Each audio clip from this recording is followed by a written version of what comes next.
welcome to the latest episode of Riding the Wall with your undisputed tag team champions of the podcast world again.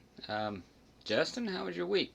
I know we're coming at you, before you get into that, I'm sorry, I just wanted to say we're coming at you a day later than normal because we had a big birthday. Yeah, yesterday was the old lady's birthday. Yeah? So How is she? She's 20? 29 again. Okay. Yeah. That's what I thought. Yeah. It was either 28 or 29, I didn't know which. But Holding it strong. yeah. So other than that, it's just been hot. Yeah, can't go outside between 9 a.m. and 6 p.m. No, somebody turned the thermostat up to 100 and hell. Yeah. But how was your week? Yeah, not bad. Same. Working. Hot. Sweating my balls off. Working. When I'm not working, I'm just trying to stay in the pool or stay in the AC, one of the two. Yeah. It's a win-win there. Yeah, that's what I think. So, and after this, I'm probably going to be back out in the pool. I don't blame you. Don't blame you a bit. But we had a lot happen at Pocono. Yeah, it was an this interesting past week. Drama-filled race. And I'm the first one to admit I've never really looked forward to a Pocono race, and I've said all along, and I just Pocono doesn't really excite me. But like I said, I've always liked it. I like the 3-turn racetrack. You know, it adds a little something different, but it brought more to the table this past weekend. Yeah, there was quite a bit going on up there this weekend. We've got quite a bit. We're going to talk about Dillon and Reddick, Hamlin, Bowman, Hamlin, Larson, and Priest and LaJoy a little bit, but we'll take them one at a time. Dillon and Reddick. I don't know if you've seen the wreck as it, like what caused the wreck or not, but obviously the big ending to that was Dillon ending up in the infield and chucking his helmet at Tyler Reddick. Now, first thing I got to say is Austin Dillon needs to go to the Tony Stewart School of Helmet Throwing. Right. First off, yeah, you don't try to mimic a legend if you're not 100% dedicated to mimicking that legend. Right. You know what I'm saying? Right. I mean, I would never, my first time climbing up on the top rope, attempt a flying elbow until I perfected it behind closed doors, like Macho Man. You know what I'm saying? Yeah, because if you can't do it right, you're disrespecting the legend that created it. You're making yourself, now you're a meme. You know what I'm saying? So, I mean, Tony Stewart, he's one of the kings. You know, you don't attempt something like that unless you can do it as good as him or better. Right, and I don't think Tony Stewart ever missed. No. He always hit the car. I don't know if he hit exactly where he wanted to on the car, but he always at least hit the car. Right. And I'll give Dillon credit. He had some zip on that helmet. I mean, he chucked it pretty quick, but it also kind of looked like, but it hit the track in that very bottom lane. So I don't know what are you doing. Reddick's all the way up in the third line. You just cost Grandpa another $150 by damaging your helmet. Yeah. You didn't even do what you were trying to do. I mean, you got mad, chucked the helmet, and it looked a little bit silly because you couldn't hit him. But he had some zip on the helmet. I'll give him that. He just needs to work on the aim. Yeah. But well, I mean, hit your target always. Yeah, always hit the target. Always hit the target. I mean, it looked like he was skipping rocks out at the lake, with his helmet. But I don't know. But I think, in my mind, in that wreck, I do believe Dillon was at fault. I don't think, because Reddick was on the inside, Dillon was on the outside. They were going into turn one, and it looked like Dillon just turned down before Reddick started to turn. So I think Reddick was just holding his line, nothing there. Dillon's just got mad and chucked his helmet for really no reason. Right. And on top of that, it's tough to hit the car with the Michael Jordan, wrap on it with your helmet during a race. It's kind of disrespectful to Jordan too, right. So right. I mean that's his saving grace. He can say he didn't want to hit the car on purpose just because of the wrap with MJ on it, but he wanted to get it. That you're out there, Austin, if you're listening. So that there wasn't a whole lot to that. It was just kind of fun to watch. I think pretty much everybody knows who was at fault there. Always debate, of course, but just got to work on that helmet toss. Next thing up, we had Hamlin and Bowman.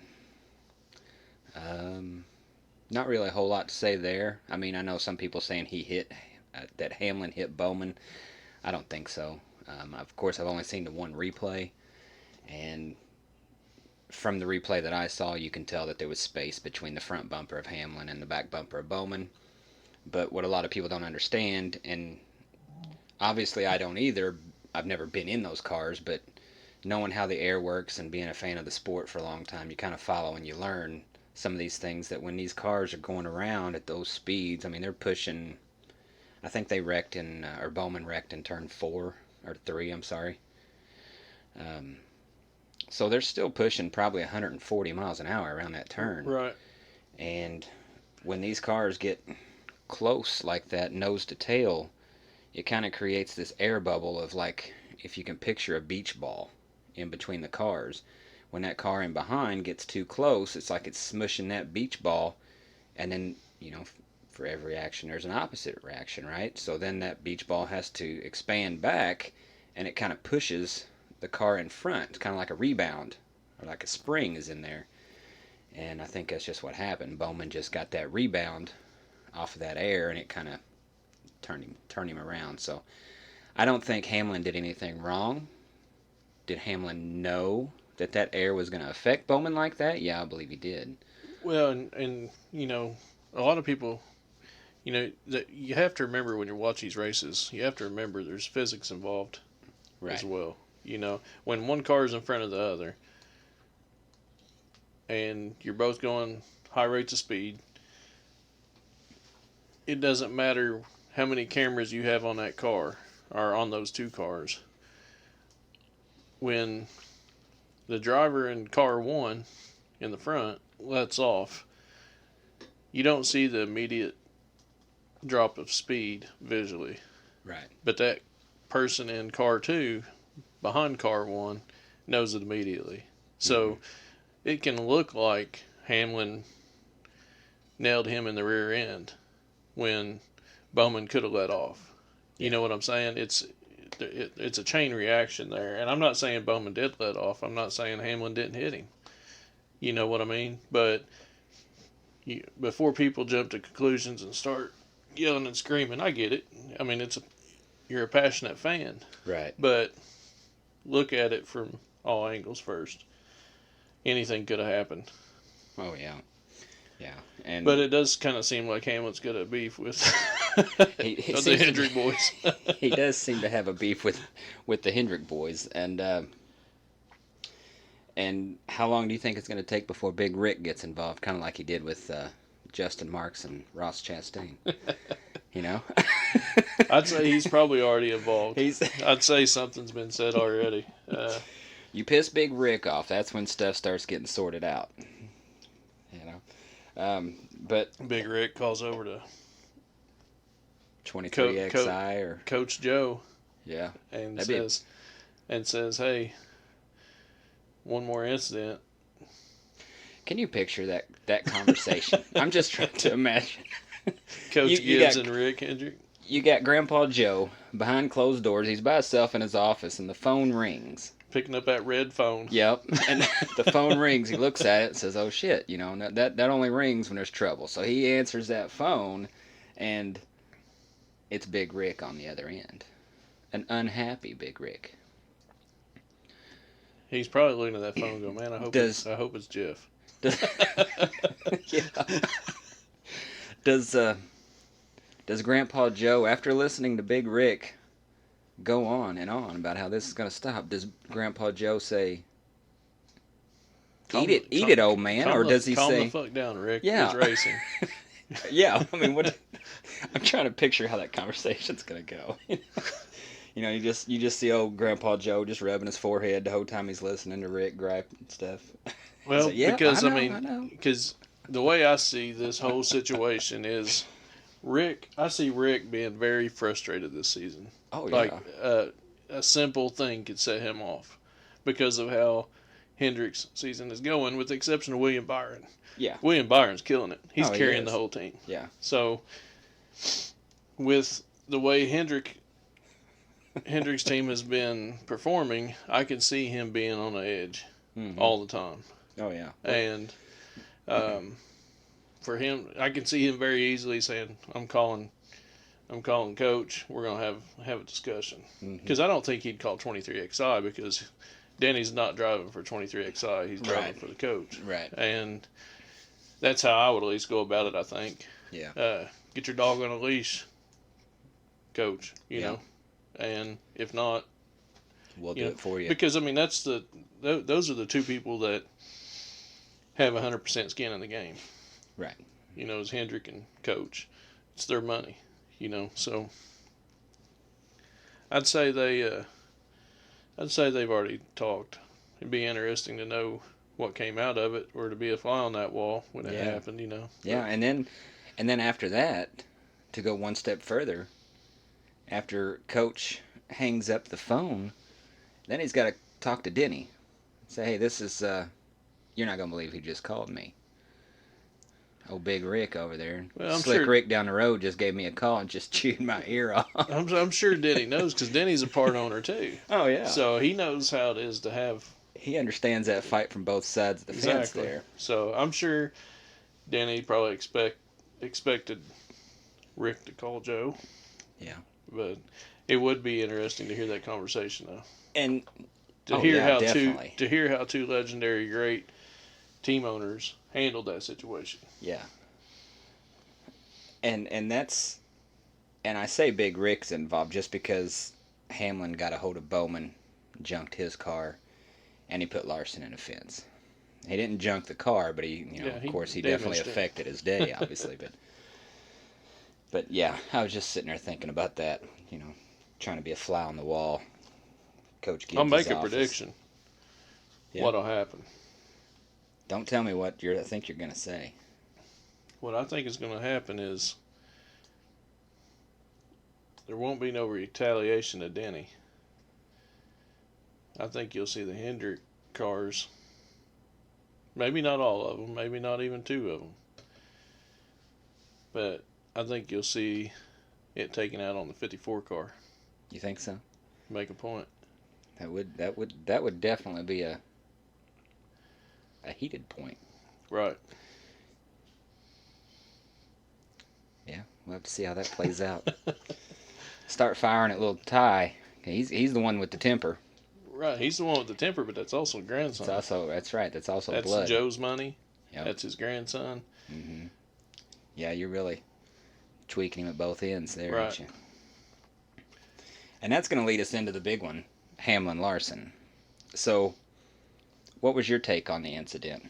Before we do anything, I just want to see what your take is, because I'm going to give you mine.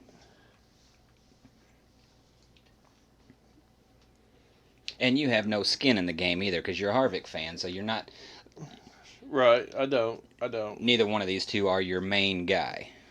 I seen them. The only thing I took away from it was both racing hard. I didn't have an opinion either way.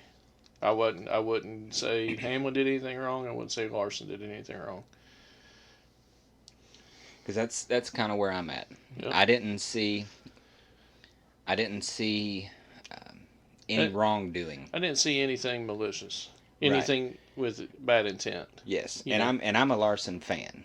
I don't mind Denny.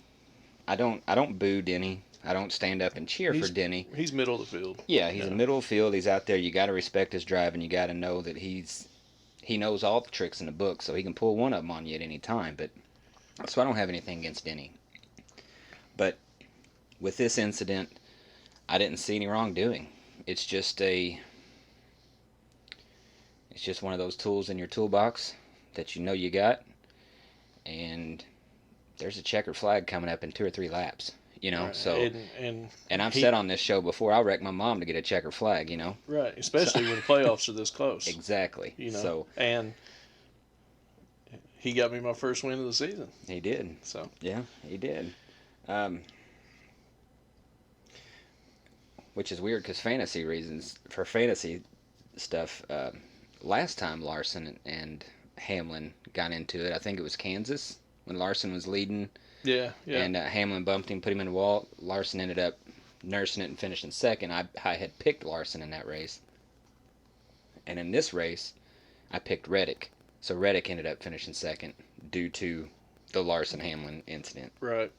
But I didn't see any wrongdoing. No, me either.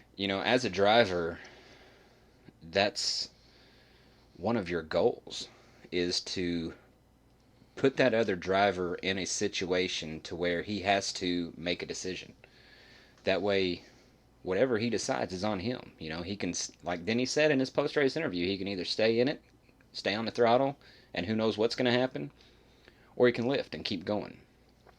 And that's the smart play from someone on Denny's side of it, because Denny's not wrecking him. Right. Denny is forcing him to make a decision. Yep. And that's what it's all about. If you're not going to wreck somebody on purpose, then that's kind of the next best thing. Leave it in their hands. Yes, leave it in their hands. He could have dumped him easily. Oh, he could have, and I do believe there was contact, but it was ever so slight. Right. And it could have been just enough to get Larson's back end a little bit loose. He could have had a little bit of debris, some of them little cinders on his tires that caused him to start going towards that wall. Who knows? But I didn't see anything wrong by Denny. Right. I mean, this, and keep in mind, just like I'd already brought up once, that it was a do or die situation for Hamlin and Larson. Mm-hmm. Really. I mean, more so for Hamlin. He needs that win to get in, and we just got 5 races till playoffs. Yep. I mean, he needs that win to get in, and he's going to go after it. You can Well, bet. Hamlin already had one. Did he? Yeah. Yep, he's already had a win. I think. Yeah, you're right. He does. He does have a win. Because he won the one at Kansas when he put yeah. Larson in wall. That was the other one that he's won. So he's got 2 now. Yeah. But still, I was that don't my mean first win. That's what it was. That was the confusion. It was my first win of the season. I'm in. Yeah. There you go. But still, it don't matter if that was William Byron and Kyle Busch up there who each 3 and 4 wins. Yeah. Those guys, it's all 38 of them drivers. It's in their DNA to go after that checkered flag. Yep. It don't matter if they got 3, 4, 10, or 0 wins. Right. They're going after another one. Mm-hmm. Because if they wouldn't be where they're at. Right. And that's. Yeah, it's just. There was nothing. Was it a dirty move? Yeah, some people could say it was dirty, but I don't really see anything wrong with it. I mean, there's a lot of dirt that goes on out there on that track. Let's go with that. Was it a dirty move? How much time did they have to think about it? 1 second. If Larson had 1 second, and once he was beside him, Hamlin maybe had a second. But Hamlin had a little bit of time as he's coming up. Yeah, but he don't know what Hamlin's going to do. I mean, he left it, just like you said, he kept in it and left it up to him on what he wanted to do.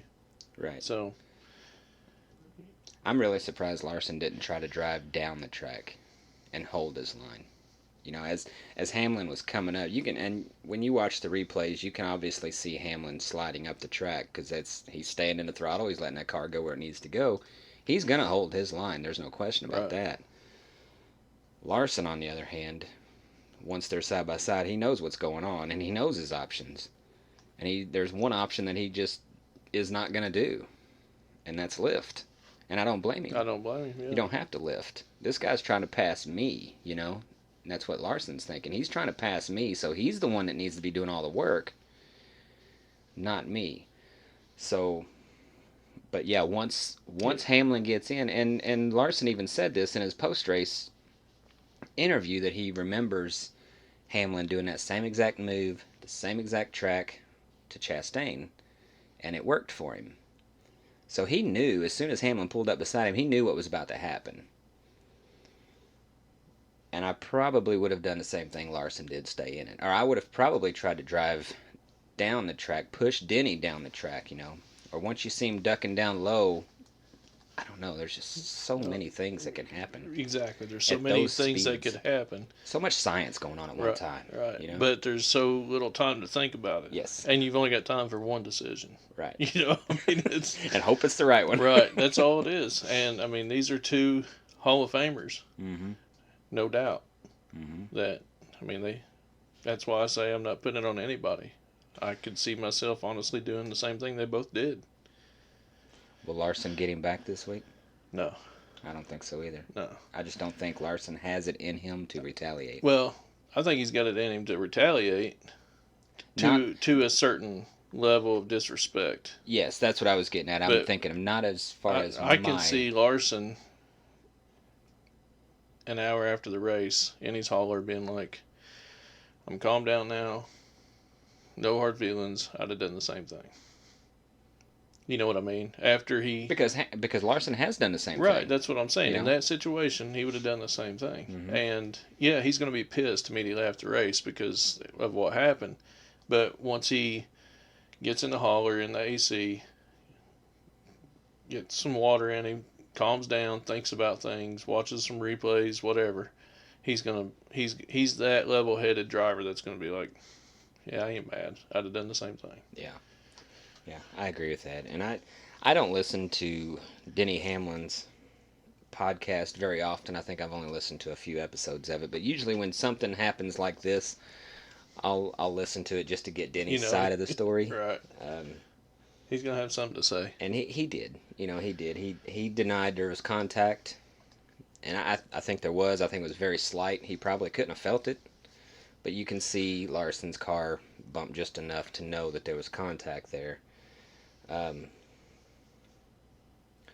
But well, maybe we can get Kyle on the Riding the Wall podcast and get his side of the story soon. I'm sure we will at some point. I'm sure we will. But I did listen to Actions Hypocritical or Actions Detrimental, whatever you want to call it, this past week, and I got his take on it. But I just, a lot of people are just bad-mouthing Denny for the move, and it's the same move that he did to Chase Elliott when Chase Elliott right rear hooked him, Yep. Got Elliott suspended. It's the same move, and I don't think Denny Hamlin did anything wrong to Chase Elliott at that time. And it's the same move that Kyle Larson did to Bubba that got the whole big fight going last year in Vegas. So the move is common, and also Chastain and Gregson, same thing. The guy on the inside was always talked about as the guy that did something wrong in each and every one of them instances. But I don't see anything wrong in any of them. Right, but it's not wrong until your contact, until the guy on the inside, his passenger side of his car, and the other guy. Let's take the Hamlin Elliott incident at the Coca-Cola 600. Hamlin was on the inside. His passenger side door, if it was making contact with Elliott's door, that's where he's in the wrong.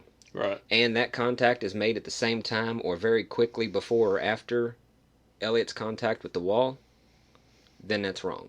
Yep. But there's no contact being made in any of them. Well, this move that we're talking about right now, I'm not going to say it was never done until this season and last season, but it has stood out a lot more in the last 2 seasons. Yes. Now, my theory on this move being so in the spotlight is because these new gen cars, it's no secret, they're impossible to pass in, everything like that. These drivers are great drivers. It's their job to go out there and figure out how to get around other cars in the car they're driving. Now, this move works. I mean, they probably lost some tools of their old driving style when this new gen car come out because it don't work with it. Yeah. So I mean, all these drivers have been trying to learn and figure these cars out and how to pass and make things happen, and that's what they're doing. I love it. I respect it. Now, they did lose a lot of their previous tools that these cars could help them pass other cars with. So I feel like this is one of them key moves that right there in that moment, they know that car does it. So they do it, so I don't have any problem with it as long as there's not malicious intent or planning to. Yeah, you're not taking anybody out on purpose. Right, yeah, that's what I'm saying. I agree there's no ill will. Yeah. You know, you're not going out there trying to hurt somebody, Yeah. crash somebody, take them out of a race. I mean, these guys, this is one move we know it works, and And apparently, it always pisses the guy off on the outside. well, it's Every time. proven that. But you know what? But you know what I'm saying? I'm sure in that moment it pissed me off. Oh yeah. You know what I mean? Oh yeah. But I can promise you one thing, that if if I'm the driver that's going to benefit from this move, I'm going to do it 100% of the time that I have the chance to do it. Mm-hmm. 100% of the time. Yeah. And I think as we start seeing this move more and more, I think the drivers are figuring that out, that this move works. Like just like you said, you know, they're figuring this out and they're going to it. It's becoming a go-to. But and I think as we start to see this move more and more, you're going to start seeing that guy that was on the outside. He's going to see that move coming and he's going to block against it. Right. So then that's going to add a whole nother level to it. Exactly. That's, and that's it should. coming up. It's that part of it is not here yet, but it's coming up. Right. And I think it's going to be coming up pretty soon. Yeah, and it should. Yeah. You know. I'm surprised they haven't already figured it out. You know, but they will. We have. Yeah. They'll catch up with us at some point. Just call me Smoke. Yeah. So that was the Hamlin Larson. That was the big one of the race. Well, while which, go ahead. I was going to say I was moving on to Richmond, but you got something else you want to talk about Pocono? Just a little bit. Yeah. Just a little bit. There was also, that wasn't all that happened. I mean, you know, Right. that's already 3 fights, almost 4 fights when you count the Big Rick and the Coach Joe. But then we've got Ryan Preece and you know, a good friend of the show, Corey LaJoy. Right. We was talking about this earlier. I didn't get to see this because I caught the highlights. But yeah, I did not see a replay of the wreck, but apparently it was what caused the very last caution of the race. So, you know, we get a restart, and we've got a few laps to go. Hamlin's out in the lead. This is after the whole Hamlin-Larson thing. And then we're coming around to take the white. We just take the 2 to go. All right, we go around the start-finish line. We come out of turn 1, I believe it was. So somewhere between turn 1 and turn 2, Ryan Preece spins out. And I don't know what happened to him. Apparently, Corey LaJoy was involved with that somehow, which should surprise no one. right. But I don't know if Corey LaJoy was in the way. I don't know if he helped him go around. I'm pretty sure I know what Preece is thinking, but I didn't see a replay, so I don't know. But Preece spins out. The rest of the field comes around, and I'm really surprised, and this is one thing that aggravated me, was as soon as Preece spun out, there was no caution flag thrown. Okay, so he spins all the way over here right after turn 1. Yep. They let the field go around. Now, any other They time... let him get to the halfway point. Well, they let him get to the white flag, yes. You know. So any other time, as soon as a car... I mean, how many times have we seen a car just going sideways and the yellow's already thrown? I mean, the car is still moving at speed. Well, it depends. To me, it depends on the size of the track we're on. If we're on Bristol and the car's on the front stretch going sideways, yeah, I'm throwing that yellow light on immediately. But if it's on Daytona or Talladega, he's got time to get his car off. Let's see if he gets his car off the track or if he spins it around and keeps going. You know. But and along those lines, I've seen 98% of the time, as soon as that car spins, they're throwing a caution. Right. That way, the pack has time to slow down before they get there. Well, timing of the race, you've too. already got, right, and you've already got the safety crews are already going out to check on the driver, whatever the case may be. Let's re-rack them and have another exciting restart. Exactly, and I thought that's what was gonna happen, which at the time I didn't want, because I seen my guy that I picked was running second, so I didn't want another restart. So it played out good for me, but as I have noticed that, you know, they throw the caution flag pretty quick, and they didn't throw it this time. They let the field come around for the white flag, then they throw the caution flag, which I thought, well, that's different. You know, is it dirty? No. I mean, they have time restraints. They have, you know, TV time and all this stuff that they've got to get this race over with. And but I don't think that should have a factor in your decision, because caution flags are for safety purposes. Right. Right. So that's the whole purpose of the yellow flag, is for safety for everybody else, including the guy that spun out and is just sitting there on the track. Yep. So basically what I seen was that NASCAR chose the time restraint over safety, which is kind of a big deal. I understand why they did it. To a certain extent, I'm okay with it. To a certain extent, I'm not. Yes, let's go ahead, let them take the white flag. If he ain't moved by then, race is just over. Yep. If we have to throw the caution, in which they did throw the caution, race was over. I wasn't a fan of how it was done. Because like I said, 99% of the time the caution flag would have been thrown immediately. Re-rack them, let's go again. That was not the case. It was let's see what happens. Right. And let it go. Yeah, there was enough track space for it. There was, So. and that's why I'm okay with what happened. But again, it's a whole nother thing. But anyway, back to my story. Now I did see a thing on. I seen a replay of something, and it was from an in-car camera of the guy, whoever it was. I don't even know whose car it was behind Corey LaJoie as they come in off the track onto pit road. And LaJoie's still in the car. All you can see is Ryan Preece just running, 40-yard dash running to LaJoie's car. And as soon as he gets there, he just reaches in, he grabs him, and it looks like he's either shaking him or he might be, I don't know, slapping his helmet. I don't know what he's doing in there, but it looks like he might be shaking him. And so he was pretty pissed off about that. And that's really all I seen. Then he, I don't know, Preece was at his window for probably 5 or 6 seconds before people got to him and pulled him off of LaJoie, and then that was pretty much all I seen. I think that'd be a good fight. It would. They're both about the same size. Yeah, I mean, they're both pretty stout. And Preece, you can just tell Preece don't put up with a lot of shit. No, he's like a country boy type of. I mean. Yeah, he don't put up with no shit. But no. at the same time, Corey LaJoie looks like he can scrap. Yeah, absolutely. I think he would. So I think that'd be a pretty good one. I'd like to see it. Yeah. I mean, at Preece, he's that small town dirt track, short track driver. Yeah. He's the temper's there. Right. I mean, personality wise, I'd say he's pretty close to Smoke, which is that's who he's driving for. Yeah. Personality wise, temper wise, everything like that. I mean, he's quiet.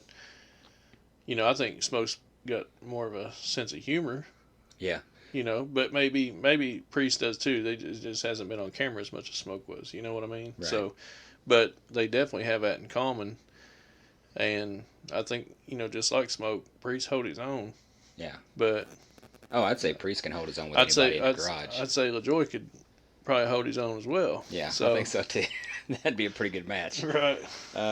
And the last fight that there was, and then I'll be off of Pocono, but I don't know if you've seen it or not, but there is a video that was put out about Logano and the record driver, or the safety crew member. I didn't see that. You didn't see that?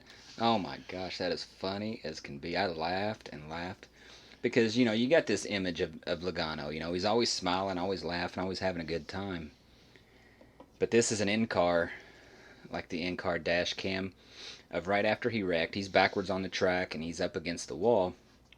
4 flat tires. And the safety crew is getting to him, and he's like, come on, I need a push. He didn't want to lose no laps. He just wanted to get pushed back to pit road to get his tires changed, because he knew nothing was wrong with the car. He just needed new tires, that's it.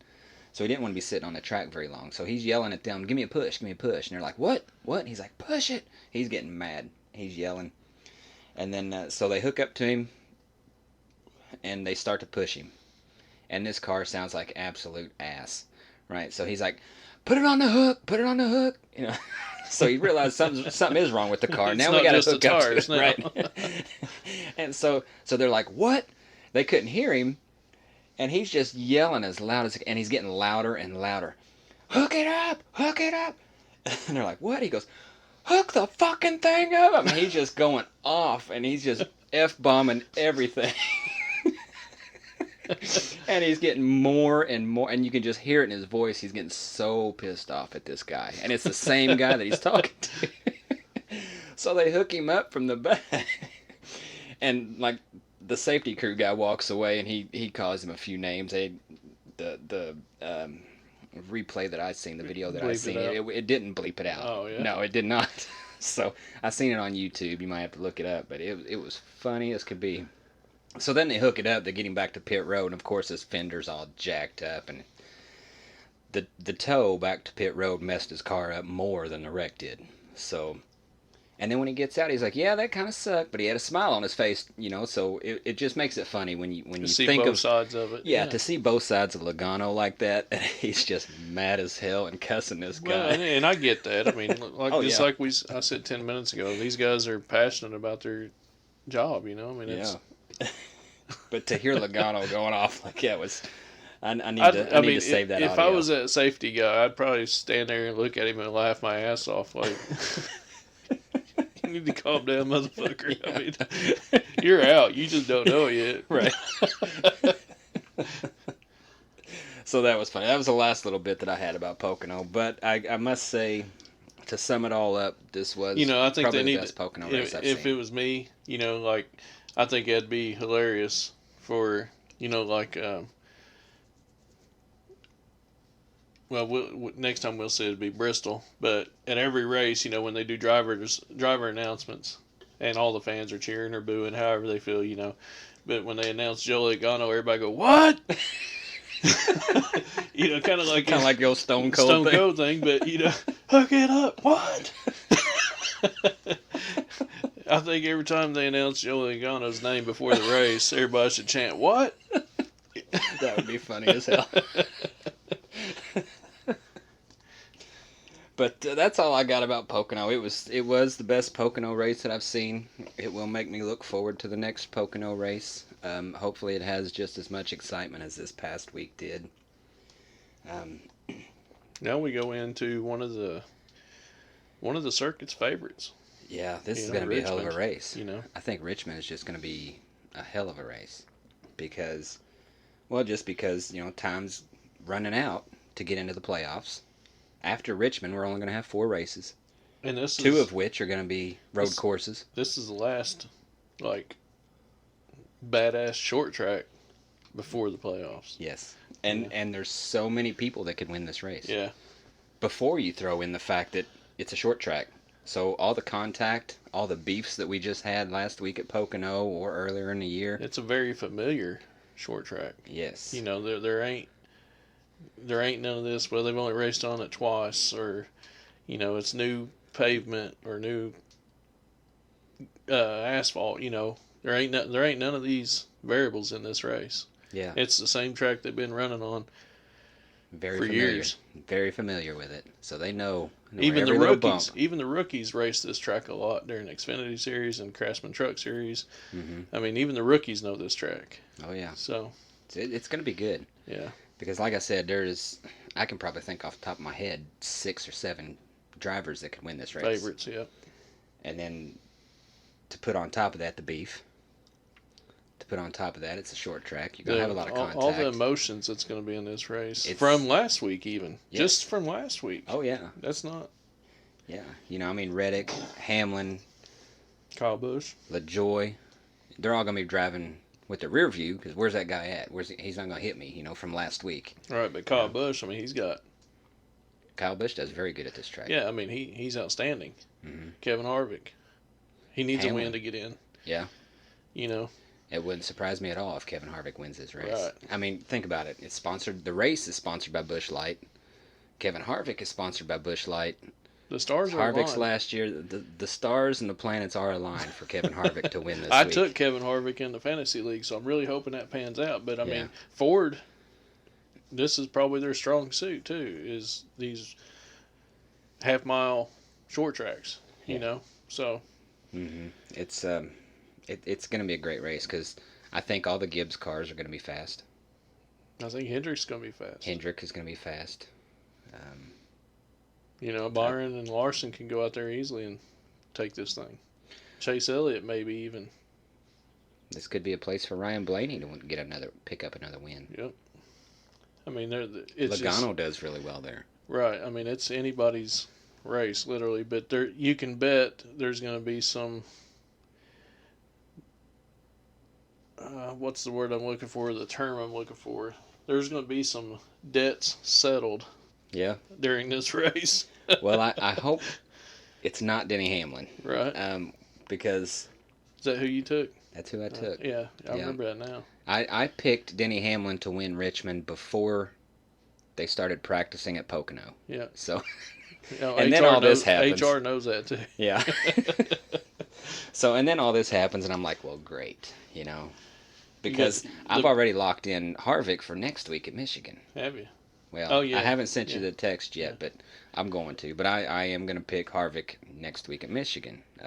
I've said that for a while. I've already had it locked in, so I needed that good Richmond pick, and Denny Hamlin was the one.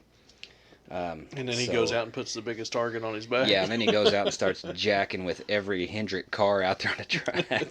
It's just crazy. But I don't really see Hendrick. Larson and Byron, I think, can do something this weekend. Chase and Bowman can. I just don't think they will. I think those two are just out there driving right now. I don't think they are just getting a paycheck, huh? Right. They're just saying, well, this year's a wash. Let's just get this over with and move on to next year. I don't. And it's tough to say because both of those guys, it's not like, when they get interviewed, they just have this. They're not like high strung. They're not high energy when they're getting an interview. So Chase Elliott always seems laid back. Well, I mean, so he don't seem to have that. He's always going to have a ride, no matter what. Right, and that helps his attitude, I'm sure. Yeah. But you just so you never do see like that sense of urgency that Chase Elliott should be having right now. But I think Chase Elliott could make the mistake that Kyle Larson made, and Chase Elliott still be in a car. Yeah. You know what I'm saying? Yeah. Yeah. You're talking about the mistake that lost him his Ganassi ride, and NASCAR kicked him out. Yeah. After Ganassi kicked him off. I think Chase Elliott could do that and get away with it. You're probably right. I mean, Chase Elliott can do no wrong. I don't think Kyle Larson should have been. I don't think he should have been kicked out of the sport. No, absolutely not. Obviously, with what he did, it's sensitive now. Right. It's probably more sensitive now than it has been in 60, 70 years, since probably the 60s. But I think you're right. I think Elliott could have got away with it, even with all the sensitive stuff out there. They would have found a way. But Larson shouldn't have been kicked out. I think he may have had to go through some things, I don't think he should have been fired from Ganassi. I get it's not Chip Ganassi saying, we don't like you anymore, get out of our building. It's sponsorship dollars, Yeah. But this world's forgetting that people are human, Mm-hmm. If treating everybody like they're automated or like they're computerized. They're forced to take signs down, statues down, things like, Cracker Barrel sign's still up. Yeah. You know what I'm saying? Right. Isn't that offensive to some? Right. Right. But anywho, let's get back to racing. Yeah. So it's I don't know. It's gonna be a great race. I'm gonna say there's easily 10, 12 drivers, even Chris Buescher. Yeah. I think Buescher can go out there and do this thing. Yeah, he could. Well, he's won at Bristol. He won last year? Yeah. Yeah, the night race. So yeah, he could. I wouldn't put it past him at all. I hope he don't. Right. For selfish reasons that we'll talk about here in a little bit, but it's well, like I said, I think there's 10, 12 drivers that can go out there and take his checker. Yeah, I think so far this year, I know we've got a lot of good races coming up, but I think so far this year, this is one of those races that I could say beforehand, this is going to be one of the must-watch races. Yeah. Absolutely. A lot of them are like, well, this could happen or that could happen, but this one here coming up at Richmond, that's going to be a must-watch. You're going to have to, because there's going to be so much, and I think there's probably going to be a couple more beefs come out of Richmond. Oh yeah, there's going to be a lot of things to say after the race is over. Yeah. It's going to be great. It's going to be fun. Bring on all that drama. Bring on all that smoke. We're good with that. Let's see, you think it'll finish under green, white checker, or you think it'll finish green? I think it'll finish green. I mean, I know that don't make for the interesting finish, but we never know. Just depends on what happens on 5, 6 laps before that. Exactly. Depends on the mood of NASCAR that day. You know, um, it's gonna be good. It's gonna be good. So and the win from Denny last week at Pocono brought the count to Toyota's got 7 wins now. They're making a run at Chevy. Yeah. Chevy's still stuck on 12. And Ford, they're still sucking hind tit. They're stuck in hind tit really bad. But I think they'll get a couple more. It's just a matter of where's it going to come from. It could come from Harvick this weekend. Fingers crossed. Love to see him get a win there in his final season. Oh yeah. But yeah, it's going to be good. So with the history of Richmond and the nostalgia of that track and everything, you got any? We've talked about this at certain tracks and certain races over this season, but you got any favorite memories of there? Of Richmond? Yeah. No, the only one that really stands out at Richmond is the Kyle Busch Dale Jr. incident from years awesome. ago. Yeah. That carried over quite a bit. Yeah, that did carry over. And you could tell it was blatant. Kyle Busch just said, "Screw you! I don't care what your name is. Watch this." He didn't hide it either. No, he didn't. That's what I liked about it, was he owned it. Yeah, and that's he'll do that. He don't really care what your thoughts are. He don't care what your opinion is about it. If that's what he wants to do, that's what he's going to do on the track, and I respect that. Probably my, probably mine would be, it was Smoke's first Cup win. That's where he got his first Cup win. Oh, really? Yeah. I didn't even realize that. Yeah, in 99, his rookie season. He got his first Cup win there. That was pretty cool to see the hometown boy do it. You know what I mean? Making it big on the big stage. It was already big news that he was there, that he was at this level and everything, and everybody's watching just to see our boy get a win sometime. Yeah. And he does it in his rookie season at Richmond. Yeah. As September 11th, 99. Huh. Pretty awesome. That is cool. Then the infamous Clint Boyer. Where he was proved, where I can't remember. Is that where he spun out on purpose to help his teammate make the playoffs or something like that? Yeah. Yeah, I remember that. Can't remember. I know Jeff Gordon was up there. Jeff Gordon might have been leading the race. I remember hearing something. I remember watching something on the radio. His teammate Truex was up there fighting. Okay. And Boyer intentionally spun, and they proved it. And because that was the bubble race.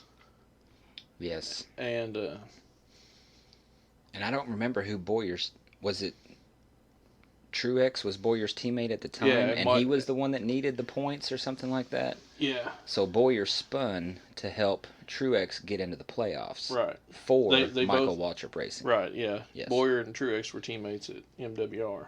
Mm-hmm. And I believe Boyer was driving the 5-hour energy drink car at the 15. time. Yeah. Okay.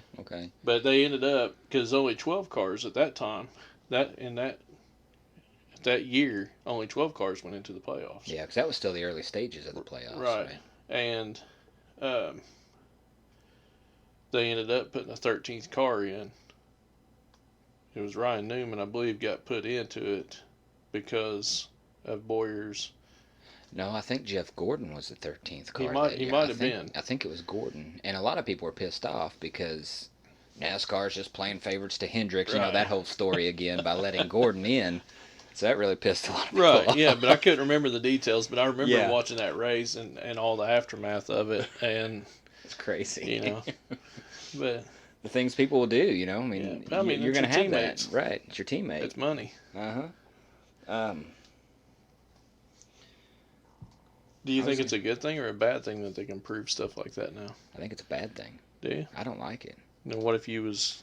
Well, I mean, obviously, if you're the victim, then you want to be able to prove it. But if you're not the victim, it kind of takes away from the, oh, shucks, I didn't mean to do that, It takes away from the whole Dale Earnhardt rattling the cage. I meant to rattle his cage. I didn't mean to spin him out. Well, nowadays, they would know if you meant to spin him out. But It But just makes the art of retaliation a little bit more but detailed. would things get carried away though?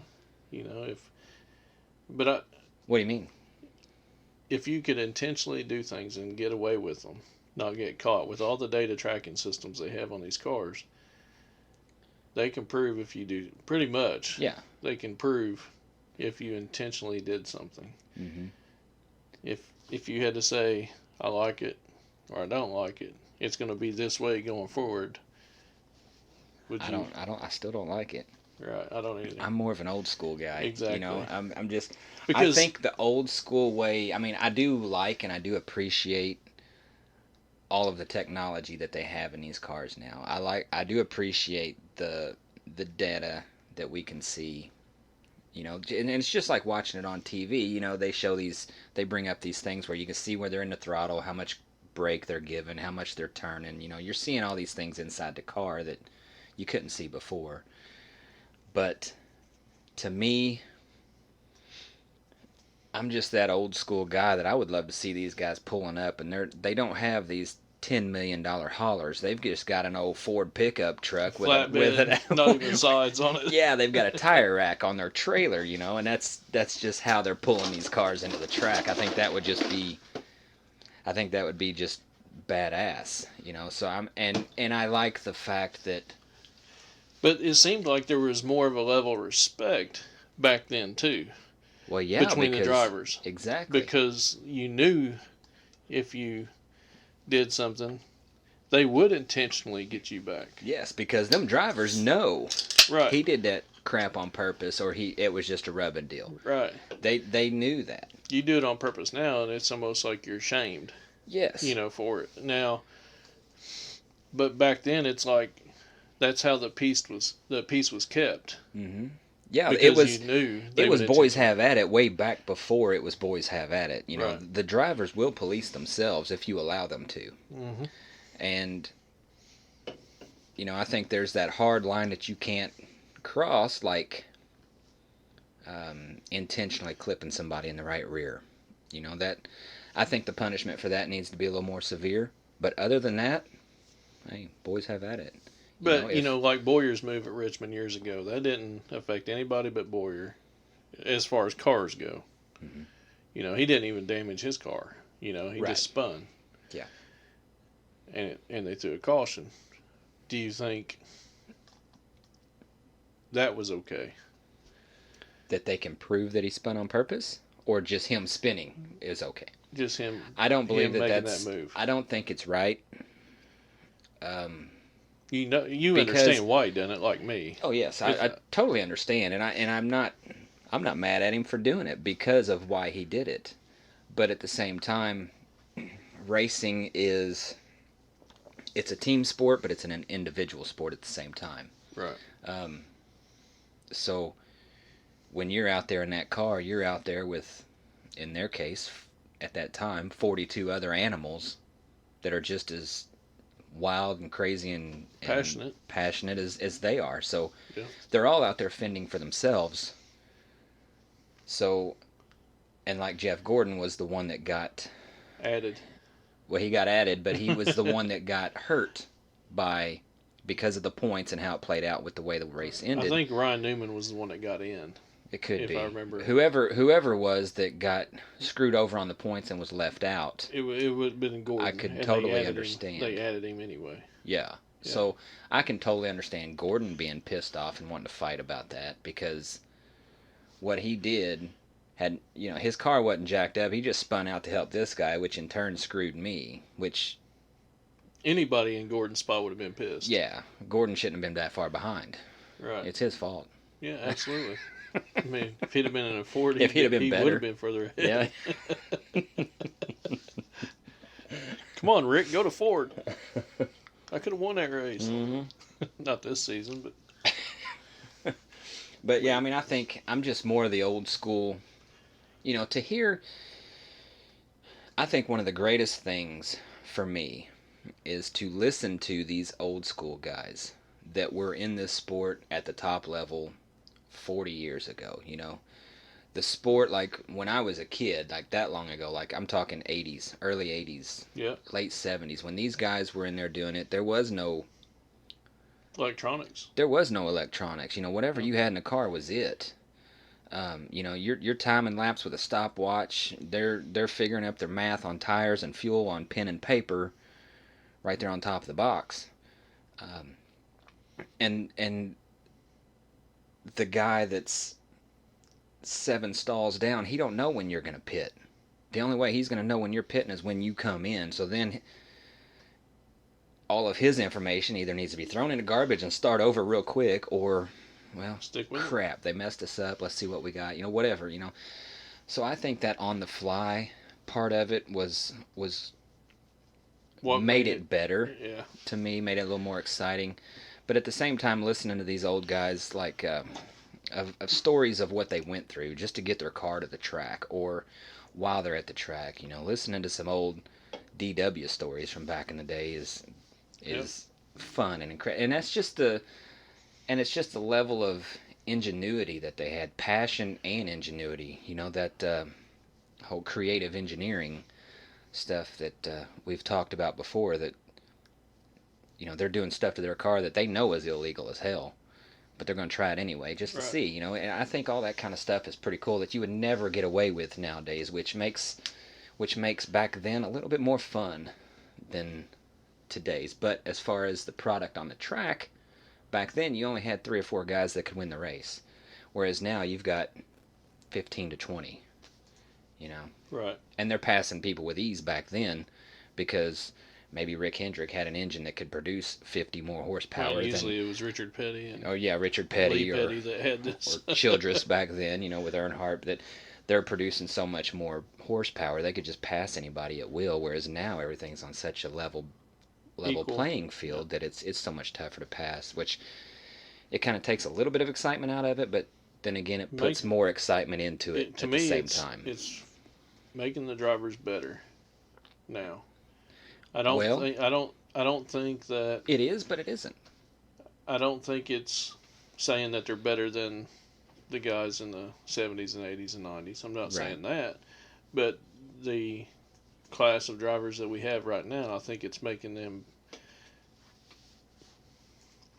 I think it's making them better because now they have to. They have to think a lot more. They have to go outside their box.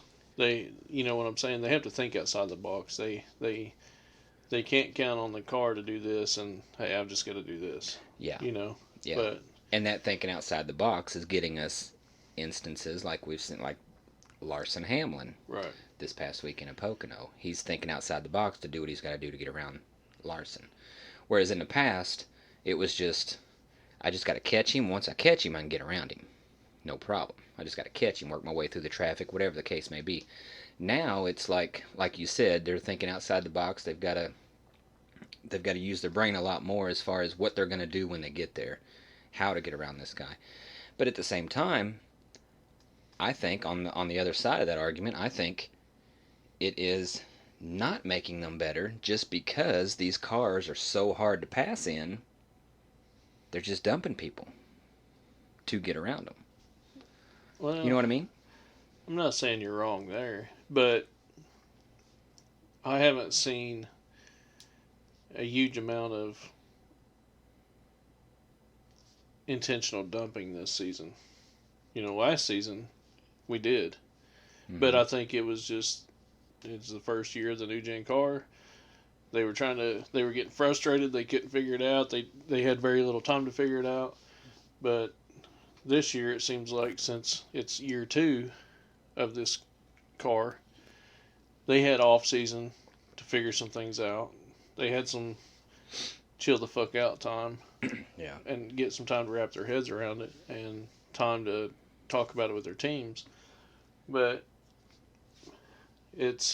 I like that it's forcing them to think outside the box because this is like the only time in the last 20 years I can remember these drivers and teams having to think of ways to pass another car like the way they thought about it in the 70s and 80s. Yeah. You know what I'm saying? Mm-hmm. That's what I do like about it, was now it's forcing these guys to think of having a piece of extra tape on their wrap? Yeah. Or did it make them win? I mean, I wouldn't think it would, but both them cars finished first and second. They were pretty far ahead of everybody. Right. I mean, so hood louvers. Yeah. I mean, we've had so many little bullshit things that have happened this year, and it's like it's finally making these professionals in the garage and on the track both think of ways to get the upper hand, and that's what I like about it. Yeah. So I agree. It's kind of both. It's kind of both. I wish they'd let them fight like they used to. I wish they would too. Just let them duke it out right there. Who knows? One of these days we might see a Big Rick and a Coach Joe out there on the sidelines. God bless. Can you Better imagine? get the stat flight ready, boy. That would be fun. That'd be pay-per-view stuff right there. That's all I got about Richmond. You got anything else about it? It's going to be exciting as hell. Yeah, It's going to be one of the best yeah. races of the year, I think. Yeah, don't miss it. Yeah. I was going to tell you, I took a video. I meant to send it to you this week, but I went to the races last week here. Yeah, Friday night. Yeah, they had a Friday night race. I was going to ask you during the episode how it was. It was pretty good. It was really good. I think they ran 4 classes. They had the modifieds. They had the Hornets, which Hornets in our area, for those of you listening, is front-wheel drive 4-cylinder cars. A lot of people may confuse that with mini stocks. Mini stocks is a rear-wheel drive 6-cylinder car, like a little Mustang, something like that, in our area at least. And the Hornets are the front-wheel drive 4-cylinders. So they had quite a few Hornets there. They had modifieds. I think they probably only had maybe 12 modifieds show up. Wasn't it? Well, 2, 4, 6. No, they didn't even have 12. I think they might have had 8 to 10. Yeah. Same person won, which really pissed me off. Harmon? Yeah. And here's what really made me mad about it. He's lost up there this year, so I'm fine if he's going to win now. But they had a Uke tire that was pushed. It was in turn 1, and I don't know how it got there, but it was there before the races ever start. They had a Uke tire that was kind of pushed out into the very bottom lane. It was actually on the dirt of the track, which is not uncommon. The whole tire was on the dirt? Yeah, the whole tire. I mean, there was, it was out there. It was basically, I thought it was out there to force these cars up another groove. Right. Go high. Yeah, go a little bit higher. Well, the racetrack is actually, it's already kind of narrow, but there was still plenty of passing room. And those tires were not out on the track in turns 4, right? So, and they raced, the first class that they raced that night, I believe, was the Crown Vics, which they had a shitload of Crown Vics up there. Yeah, They had probably more than a full feature, which made for a good show. The Crown Vics was probably the best show of the night. Yeah. And I filmed probably the first few minutes of it just to show you how many cars were on the track. But it was a half-mile track, so they can fit quite a few of them big cars on there. But yeah, what really made me mad about the modifieds was that I think they ran the Crown Vics first, and then they ran the modifieds, and the modifieds had 2 heats. So they ran the first heat, no big deal. They run the second heat, and that's the heat that Harmon was in, right? He's in the second heat. Did they move the tire just for him? Could you see that on my face? No, I could see it. I could see it with the politics. Uh-huh.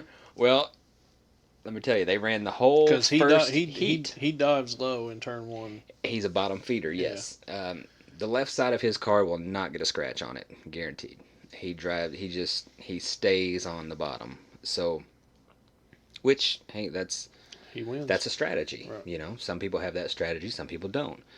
And that's his. But, yeah, they were taking the little pace laps before the race started. And then I think they dropped the green and only ran 1 lap before somebody spun. Something happened. They had to throw the caution. So during the caution, Harmon stops in turn 4, and he's talking to somebody. Well, right after he's talking to him for maybe 10 seconds at the most, and then he gets moving again. Right after he gets done talking to that person, you see this little forklift thing on in the infield. It comes over, it picks that tire up, and it puts it back into the grass. Now my question is, why? They ran the whole first heat of modifieds with that tire out on the track. But the second heat of exactly. Right, I mean, he didn't like that tire being out there. It was taking his groove, so let's move it. Why are we doing that?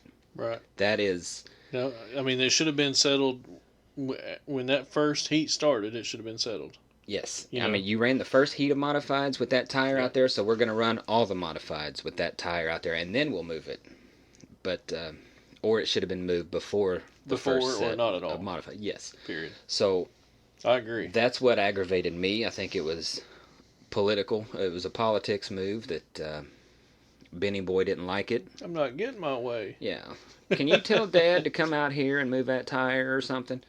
Because for those of you listening, I'm just trashing on a local driver that I don't normally trash on people, but and he's a good driver. Don't get me wrong. I mean, he's got skill. He looks like he's about 15. But when he's making decisions like that, he's locking himself in a box. You know what I'm saying? He's making himself a one-trick pony. Oh yeah, all you got to do. I'm gonna tell you right now. Here's what Dad and Grandpa would have told me, and your dad and Grandpa would have told you. Figure out a way around it. Yeah. You know. Them other guys did it in that first heat. You can too. Don't be a bitch. Figure a way out around it. If you don't win, you don't win, but figure it out. Yep. Toughen up, boy. Right. And that's. I'm just gonna tell you, for everybody listening, if you're a local guy and you're driving a modifieds, come to I-65 Speedway sometime. All you got to do to win is take Ben Harmon out of that low groove, because that's all he ever drives. If he's in the low groove and you can block that, you're going to beat him. So first place money guarantee right there. Guaranteed. I mean, you got to be fast, because he is fast. But that's his mistake. He's a one-trick pony. He can't drive middle. He can't drive topside. Right. He can only go low. But that's what I'm saying. While he's young, he needs to be figuring that shit out. Yeah, he needs to be. Yeah, Ben, if you're listening. And Mark and Grandpa need to be telling him that. Yeah. Yeah. Well, his dad's Chris. Now, Chris, I root for Chris all the time. He was a big-time figure 8 driver in our area. Good. And hell of a driver. I've rooted for Chris for a long time. I remember watching Grandpa when I was a kid, but old Benny Boy here, and the reason that I don't root for him. You've said this before. I've said this, and I'll say it until I'm proven otherwise. Until it changes. I don't root for him just because he admitted in a post-race interview that he don't work on the car. Dad and Grandpa put in a lot of hours on this car for me. Well, driving's only half of it, bud. I mean, Dad and Grandpa's not always going to be there, unfortunately. So you might want to start learning while you've got that information. Us being older gentlemen know that. Yeah. I mean, that's how I learned. Right. You know, I didn't know nothing about a car until I started working on it with my dad, because my dad had plenty of experience working on cars. He could teach me while I was young, and I still had him, to learn that. To nobody. Exactly. So learn it. But yeah, that was my local trip. I'm thinking about getting a shirt made that says anybody but Harmon. Just to piss everybody off at the track, because that's what I like to do. Just to see how many or go high, Pepsi Harmon, bottles. I dare you. Go high, Harmon, I dare you. But the racing was pretty good. I mean, there was this one kid there racing Hornets, and he come up in the stands and he was talking to, it had to have been his grandma and grandpa, because this dude wasn't maybe 4 foot tall. He had on the little driving suit, the Hans device. He looked like he might have been 10 years old. He was a little bitty dude. I think he was the one that last race I was at with you and your dad and brother. Remember that geostorm that kept going around the track real slow on the inside of the track in the Hornets, and they finally made him get off the track? Yeah. I think it was him, because I said, that's a kid driving. And that was not him. Was it not? No. I found out which car it was, because I thought it was the same thing. I thought it was, and there was a couple slow cars that was just barely creeping around the track, and I thought, man, they need to get them off the track. They're going to get hurt. Right. I don't want to see a little kid get hurt because they're going too slow. You need to get laps to get where you want to be at, but there's a fine line between getting laps and 30 cars being on this track. Yeah, that are just buzzing by you Right. quickly. Well, I figured out. Actually, Eric was the one, my son was the one that figured out which car he was in because he just kept watching Grandma and Grandpa back here, seeing which one they were watching. And they were watching this car that was freaking hauling. I mean, that kid was flying around this track in a Hornet. And he was handling with the best of them, you know. But it got late. I had to work the next day. And that kid ended up getting into a wreck coming out of turn 2. Car ended up stopping halfway down the backstretch. Ambulances went out there, fire engines went out there, and they stopped the races for a while.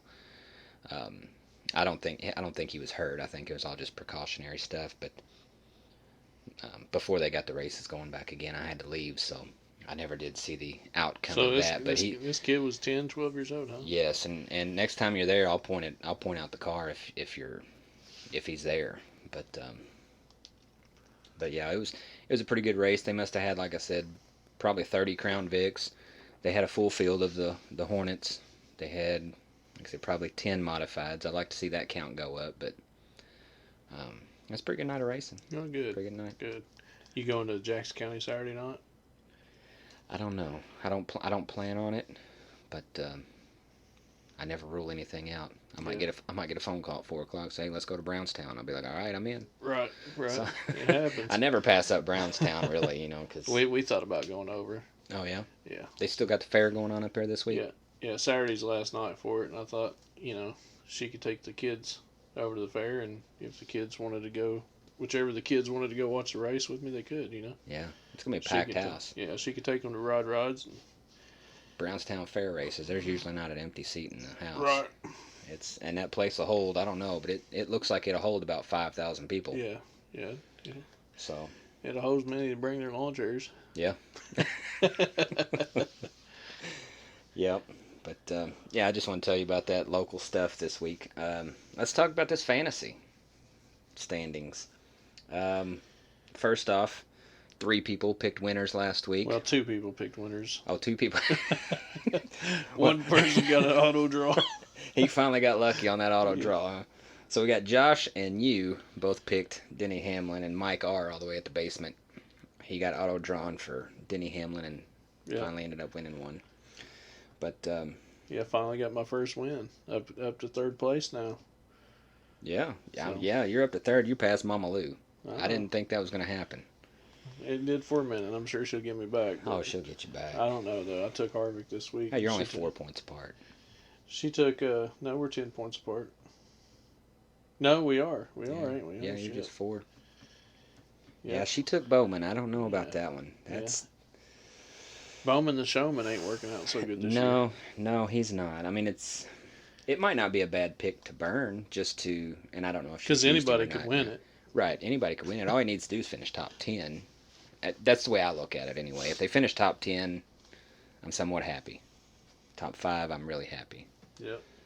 I usually don't know what it's like to pick a winner, but. So yeah, you're up to 7th. You jumped 3 spots. I mean, that's pretty good jump. That's better than average. Yeah. So who's the next person I'm going to pass? Can you tell? Looks like it might be HR Scotty. Oh yeah, I'm going to pass him. So who'd he pick? Oh, he's got Busher at Richmond. How many points he got? HR's 251. I wrote it pretty small. Okay. I get made and fun you got of a lot 258. So you're only 7 points behind him. Yeah, 7 points behind. He dropped 1 spot because you passed him. Right. That's what I do. Passed him like he's tied to a stump. Side draft. Yep. So, I mean, he took Busher, a Ford driver, and you took Hamlin, Toyota, one of the favorites at the track. So, yeah. I mean, it's. Yeah, I'm nervous. Yeah. I usually wouldn't be nervous about picking Hamlin at Richmond, but I mean, with everything that happened last week. Scotty, he's the only one that took Busher in the whole field. Yeah. And that's not a bad pick. No, it's not a bad pick. I mean, I probably wouldn't tell him that. Right. But it's not a bad pick. I think Bubba's probably pissed about it. That he took Busher. Well, once word gets out, yeah. Whenever Bubba checks the things online there, he'll probably call him. Give him all kinds of hell. You imagine that phone call? Thought we was friends.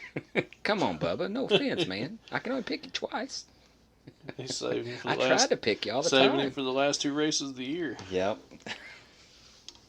Let's see what else we What got was our here. who made the biggest jump this week in the Biggest positive jump? direction? Looks like +3s were the biggest. Yeah, +3s. We got Me, you, and Riggs. Riggs. I see some +2s on there. Yeah. I see a -5. Yeah, Chris Louis. Yeah, Louis. He dropped 5. If you remember, Louis was up in the top 5 for a while. Yeah. I Well, he was top 3 for a little while, I think believe. he's. I don't know. I haven't looked at his picks, but I don't know if he's just burnt some good drivers. Yeah. Or, I mean, obviously he's had some good picks because he was up there for a while. But he picked Hamlin this week, and that kind of makes me nervous. He's on the downslide, and he picked the same guy that I did, so I'm a little nervous about that. Me and him are the only two that picked Denny Hamlin. Me and Jess took Harvick, so I'm hoping she's on the upslide. She's determined to be. I don't know if she will be, but she's determined to be. Hopefully this is the beginning of that. Earl, I don't know if it was Earl or Mrs. Earl that took Harvick, but I have a feeling that was an Earl pick. He didn't tell me that he was picking this week, but I was surprised with Joe T. I was surprised with his pick. Yeah. I mean, he's got a very little window, over second place right now. Yeah, it's only a 4-point difference. Right. And to take it, Brett Kozlowski, he's one of them drivers too that in his, 8 years ago he could have went out there and went on any track. Yeah, I was going to say in his Penske days he probably could have won it. But so I know he's got the ability. As far as the equipment goes, that's what worries me right now. Yeah, we're starting to see that RFK. They're making a move in the right direction, definitely. Yeah. Him and Busch are performing. I think they're both in the top 10 in points. Yeah, they're both in the playoffs right now. So and that's fantastic. Mm-hmm. But to have such a small window on first place lead, and second place picked Chris Bell. One of the favorites. Yeah. I don't say this very often, and I know this is a Chevy track, of course, but them Gibbs cars are going to be fast. And that could be including Ty, because Truex and Bell and Hamlin, they're going to be up front. I don't know about Gibbs, but Kyle Busch. Kyle Busch could be up front quite a bit. I'm surprised there wasn't more Kyle Busch picks. Well, and I think there's only one Kyle Busch pick. Believe it or not, that was an auto pick. Really? Mofat didn't turn one in. Mofat. Which I know he's got some stuff going on. Yeah, you doing all right? I haven't heard from him. Well, but keep your chin up, Mofat. Yeah. But, I was reading a thing on Richmond the other day, and they said about Kyle Busch that every race he has started in at Richmond Motor Speedway, he has completed every lap except one. Really? He is 14,034 out of 14,035 laps at that track. That's impressive. That's pretty damn impressive. It's That's like very impressive. 10 years or something like that. I mean, it was longer than that, but, it was a stupid amount of races. Yeah. And he's only not completed one lap. One lap. Out of all those. Wow. So, that shows you right there. The guy's going to go out there and he's going to finish the race. Oh, yeah. So, if I was looking for somebody that wouldn't get caught in a wreck, that's who I'd go with. Well, I'll tell you what. Here's the thing I think about Kyle Busch these days. With this new car, if he runs a clean race, he's not going to be up front. If you see that guy spinning out through the grass about 35, 40 laps into the race, he's probably going to win. Or he's going to be up in the front contending at the end. That tells you he's getting aggressive with the car. Yeah. If he's doing those things. And he seems to be the only driver that can do that, that consistently. And I've Larson, yeah, he can do right that. there too, yeah.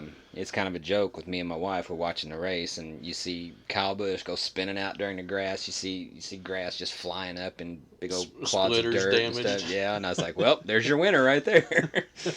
And it never fails. He's up there towards the front. But how's Hunter doing? Hunter has fell back to 5th spot, and I know HR Scotty is just chomping at the bit to pass that guy. He's been saying it since week 3, I think, and we'll pass Hunter. And he's only 1 point away. I haven't talked to Hunter. Hunter's at the point now where when he sends me his pick, he'll say, "Give me Truex, I guess." Usually, he had some confidence with it. It was always, "I want number 5," or "I want number 4 this week," or, "I want number this. Can't wait, gonna be awesome." Now it's like, I guess just give me number 8. It's beating him down now. Yeah. It's getting to him. A little bit of bad luck will really diminish it. Yeah, it's just kicked him around the nuts. But Scott might get his wish this week. I mean, oh man, Scott would be tough to live with. I mean, I don't look for Truex. Truex could go out there and just. Truex could win this thing. He could, but he's only won here once. It's still a damn good pick, I gotta say. But I just don't see it. Well, I hope it don't happen. I don't see it. But he's not. I don't think he's your short track. He's not your ringer at the short tracks. Right, you know what I'm saying? Not mine anyway. Yeah. And statistics will show that. Right. But nonetheless, he could go out there and win this race. He could. I mean, he's performed awesome this year. I think them Gibbs and they're on a roll right now. That I'm surprised nobody took Ty. I think Ty's just too new to everybody. Yeah, but I mean, he knows how this track works. I mean, to me, if I was looking to save a pick, which I had. Well, you've picked Ty before, right? Yeah. And I did, and I got 5th out of it. Mm-hmm. Take it all day long. Mm-hmm. But I think Ty Gibbs would have been a good one to. Ty, yeah. I mean, he's another guy. He's in a Gibbs car, so he might just come out there and do really good. But we'll just have to wait and see. But I think that is the biggest race that I'm watching as far as these standings go is Hunter and HR Scotty. Because one's on the downswing and he's sensing blood in the water. So Donovan was an auto pick this week too. Little D. Yeah, he didn't turn in a pick. He got auto picked with Byron. Well, that's not a bad pick to have. And Mike R got auto picked with Larson. So, a couple of Hendricks boys, but they could be the ones that get into it with Hamlin too. So. They could. That's what makes me nervous. I wouldn't be mad if they took each other out. I know you wouldn't.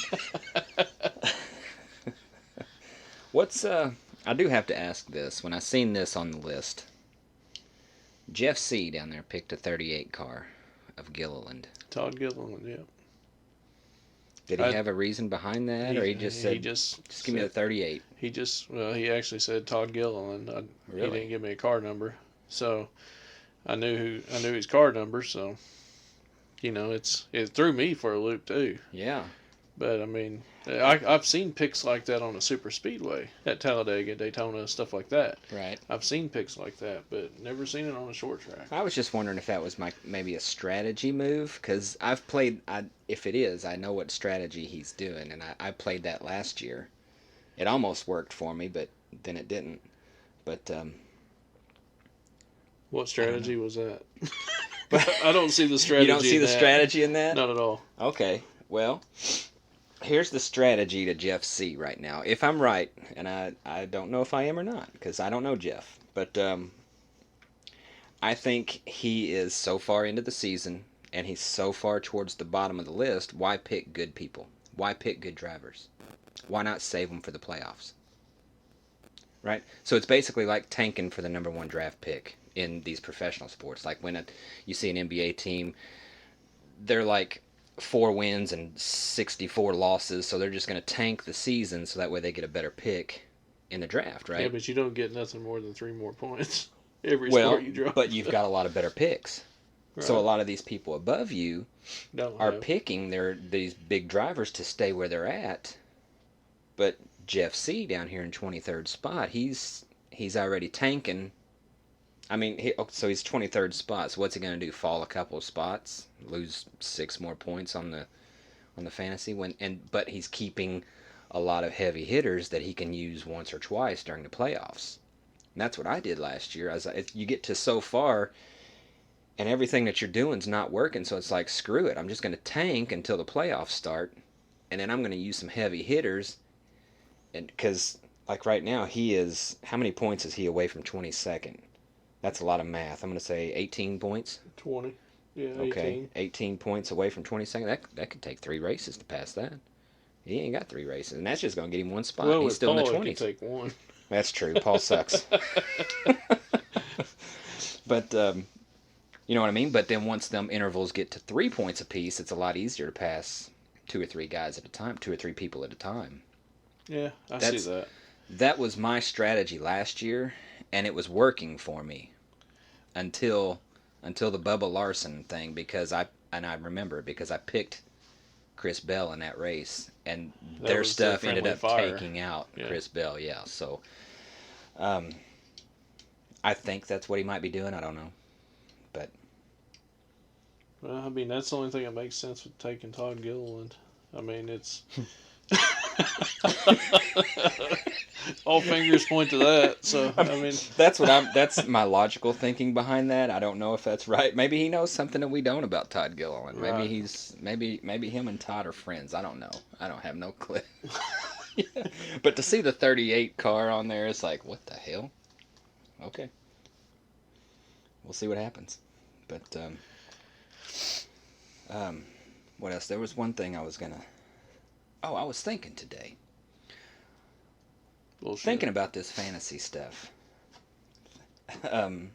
What if, and this is for like next year or whenever, but I'm just gonna run it by you, and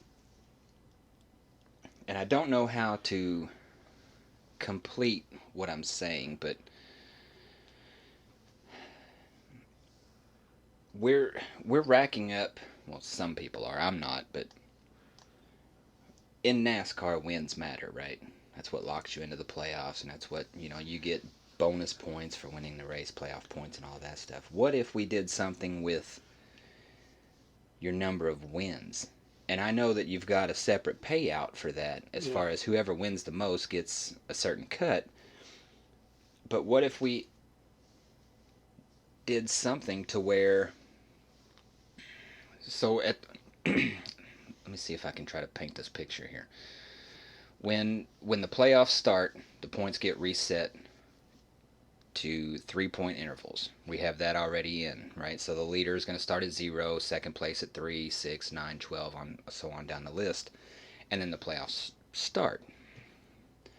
What if, and something to just think about, but what if, like, let's say, I don't know, let's just pick someone. Let's say H.R. Scotty has 3 wins when the playoffs start. Those 3 wins, I think, maybe there should be, for each one you get maybe 2 for each points one deducted. you get 1 or 2 points or something like that. Well, see, the way, so that might actually help you. Right. And Scotty, let's say if the playoffs started today, Scotty would be in 6th place, but he's got 3 wins, and each of those wins are worth, let's say, 2 points apiece. So then he would have 6 points that he could basically cut from his total. So 6th place, 3, 6, 9, 12, 15. So he would start with 15, but he's got 6 points worth of wins. So that would knock him down to what, 7 points? Right. You know what I mean? That way it would emphasize winning. Well, and I like where you're going with that. The way this league used to work, but keep in mind, this is when there was 80 people in the league. Right. I think the most it ever had was 82. But the way it worked was when the chase started in NASCAR, the chase started in the fantasy league as well. You had 2 brackets. You had the chase drivers and the non-chase drivers. You could still win money in the non-chase. You just wasn't up here in the chase. Mm-hmm. And the way this league worked was everybody within 100 points of the leader was in the chase. So it didn't matter if it was 5 people or 25 people. It was 16 people, or 16, just like NASCAR. Okay. It was if there was 17 people within 100 points of the leader, there were 17 people in it. If there was 8 people, 8 in within 100 points of the points leader, then we took another 8 based on wins. Okay. And that's how it worked. So, I mean, but first, second, third payout in the chase was like 400, 700, and 1,200. Mm-hmm. In the non-chase, it was 100, 200, and 300 for first, second, third. Yeah. You know what I mean? So, I mean, you wanted to be in the chase. Right. But there was always 16 people. There was always 16 people in the fantasy chase. So, I mean, that's my goal, is to get it up to that again, to where we can have 50, 60, 70, 80 people in this thing. That'd be awesome. Yeah. Can you imagine how pissed off HR Scotty would be Oh, with 80 people in this thing and he's stuck down in 30th spot? It makes for a... He's mad as hell just because you passed him. And I know he's getting nervous because I'm getting ready to pass him, You're hopefully. right on his ass. So if I pass him, I know he's going to be tough to live with, and I apologize to Steph, now HR's wife, Stephanie. I'm going to go ahead and apologize, because if I do pass him this week, he's going to be tough to live with. And I will not shut up. I know that.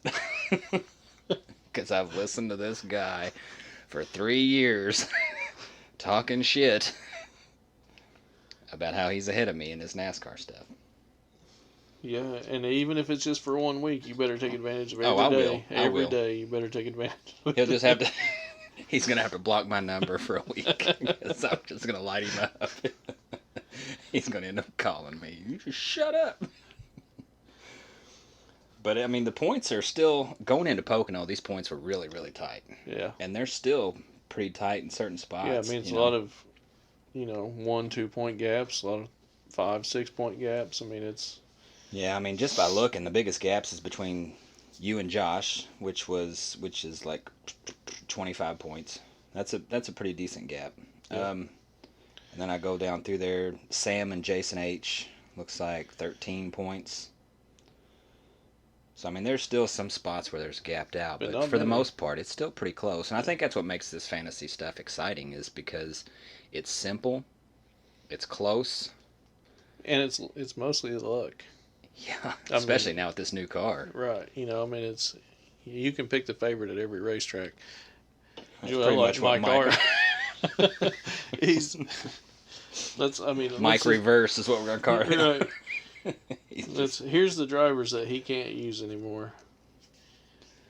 He can't use the 22, the 4, the 20, the 1, the 19, the 11, the 12, the 24, and now the 8.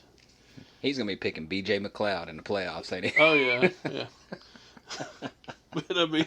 That sucks. That's like the all-star race right there. Oh, you cannot choose from, So... Well, it's close. It's crazy. I know Jess is... she fell one spot. And I know that she's been frustrated past couple of weeks because she won a couple of weeks ago. Didn't move a spot. No. And then she finished top 5, I think, last week. And she fell a spot. So she's just been getting... She's mad. Yeah. Well, hopefully this week she'll jump 4 or 5 spots. Well, she picked Harvick. Yeah. So, I mean, and the people right in front of her she's sitting at 312. People in front of her is 306, 306, 305, 301. So one good race. So I said she can jump 4 or 5 spots. Yeah. And she's got Bowman right in front of her. So that could be a big jump right there. So yeah. I don't know. But Eric, I just want to say this before we go. Eric was on doing the iRacing thing. He was on YouTube this past weekend running a race. And he did pretty good. Did he? He had a bad heat race. He had to run through the Consi. He won the Consi. And then he went out for the feature. He started like 11th. And he was up to 4th. And then a restart, somebody took him out like really late in the race. But he worked his way from 11th to 4th in that feature. And did you get to watch him? Or yeah, we was watching him live as it happened. It was pretty cool. You watch it here on YouTube while he's doing it at home? Mm-hmm. He's cool. got another one coming up this Sunday. I don't know I think it was like an E-Signature Sports or something like that was the name of the YouTube channel. I think he said it was at Bristol. And last week he was running dirt late models on the iRacing, so he did pretty good with them. He was a black and white car with a red 17, I think it was. It had ridingthewall.com on the car. So proud sponsor. So yeah, so you can find him there. Good job, Eric.